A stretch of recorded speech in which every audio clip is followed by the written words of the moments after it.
Magandang hapon, ako nga po pala si Aiza Tisaylila at ngayon tatalakayin natin ang ilang bagay tungkol sa dapitan. Ang polo ay isa sa mga maliliit na nayon na sasakop ng lungsod ng Dapitan na may lawak na 434 na hektarya at may 1,347 na mamamayan sa kasalukuyan. Ang mamamayang ito ay pawang mga Kristiyano sa nagsisipagalingan sa iba't ibang lugar sa Pilipinas, kung kaya't karamihan ay galing sa Negros, Cebu, Bohol at Samar. Mga tao sa polo ay puro Kristiyano lamang na nagsisipaggalingan sa iba't ibang lugar gaya ng Negros, Cebu, Bohol at Samar. Sa kasaysayan, ang nayong ito ay pinangalan ng polo dahil sa kung wala ang tatlong tulay na nag-uugnay nito sa ibang kalapit na lugar ay talagang isang maliit na polo o isla ito dahil napapalibutan ng tubig, dagat at ilog. Ang dapat na baybay sana nito ay pulo at hindi polo. Ngunit dahil sa nakaugalian ng mga tao sa ganitong baybay, pinapanatili na lamang ito. Bagamat sa pagbigkas ng mga tao, maririnig natin ang U or U at hindi O or O ang ginagamit nila. Dahil sa kasaysayan, ang polo ay may talagang pinangalanan talaga dahil meron itong tatlong lugar na nagkakaugnay gaya ng tubig, dagat at ilog. Ang pagbigkas daw ng polo ay pulo, hindi polo, dahil nakasanayan ng mga tao ay ang baybay nito ay polo, hindi pulo. Pero at ang tama daw is pulo. Dahil nga nakasanayan ng mga tao is yun na yung paano nila binibigkas. Hindi na bago sa pandinig ng lahat ang pangalan ng aming lungsod, ang Dapitan, dahil naging palasak na ang lugar na ito sa halos lahat ng aklat ukol sa kasaysayan ng Pilipinas. Tuwing maririnig ang pangalan ng aming lungsod, ang una mong maaalala o maiisip marahil ng taong yun ay ang pagkatao ng pangunahing bayaning Pilipino na si Dr. Jose P. Rizal. Sa loob ng 4 na taon mula 1892 to 1896, kung iisipin nga, mabuti parang napakaganda ng panahon ng kanyang pagkakatapos upang para sa mamamayang nakatamasa ng di mabilang at di makalimutang kabutihan mula sa kanyang mga kamay. Ang panahong ipinagkaloob niya rito napakaikli lamang. Kapag nababanggit natin ang Dapitan ay familiar tayo dito dahil dito lumaki ang ating bayani na si Jose Rizal. At dito rin natin nalaman na ang mga magandang pangyayari at masamang pangyayari sa Dapitan. Hindi lamang ang kwento ni Jose Rizal kundi ang mga iba't ibang bayani na kinikilala natin.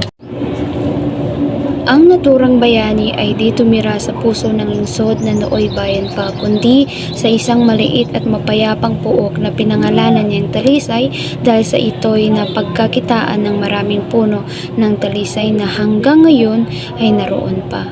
Ang Talisay ay bahagyang nahihiwalay sa bayan dahil sa isang maliit ngunit malalim na ilog, kung kaya'y nangangailangan pa ang mga mamamayan ng bangka bago marating ang lugar na tinitirahan ng bayani.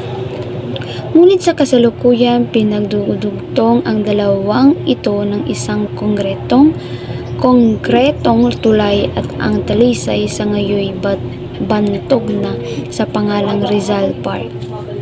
Ang naturang bayani ay tumira sa puso ng lungsod na napapalibutan ng kahoy na Talisay at napapagkakitaan ito.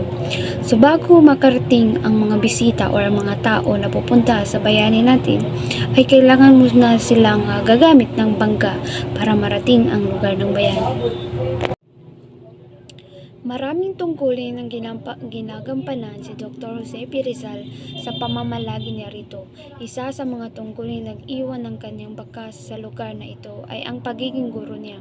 Dahil sa kasalukuyan ay natira ang ang kaisa-isang buhay sa kanyang mga tinuruan na siyang nagpalaganap ng karunungan at katalinuhan.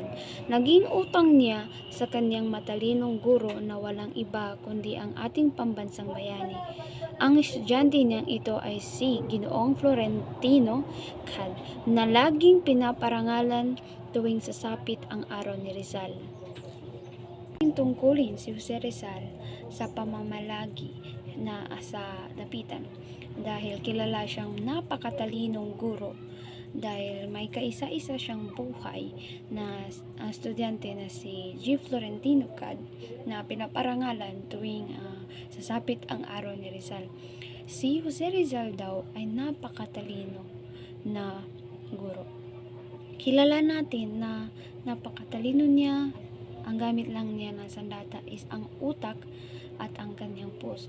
Ayaw niya magsinungaling, ayaw niya talagang gumawa ng kasalanan na hindi makakabuti sa kanyang bayan. Mamamayan. Pawang mga Kristiyano ang mga nakatira rito, karamihay mga Romano, Katoliko at sumasampalataya sa Panginoon. Wikang Cebuano ang ginagamit nila, bagamat ang intonasyon nila ay may kaibahan, kundi ihahambing sa mga ibang gumagamit ng wikang ito. Ang mga mamamayan na ito ay mga Kristiyano, karamihan ay mga Romano na sumasampalataya sa Panginoon, na ang kanilang ginagamit na wika ay Cebuano. Ngayon naman ay dumako tayo sa ilang mga katangi-tanging kaugalian at pamahiin. Isang katangi-tanging kaugalian ng mga taga-Dapitan na naging bantog sa karatig pook dito ay ang pagbakas o pagtuklas ng kung kaninong angkan, nagmula o nabibilang ang isang manliligaw na binata sa kanilang dalaga. Ngayon ay dumako naman tayo sa pamahiin o paniniwala ng mga Dapitan. Ang una ay ang kasal.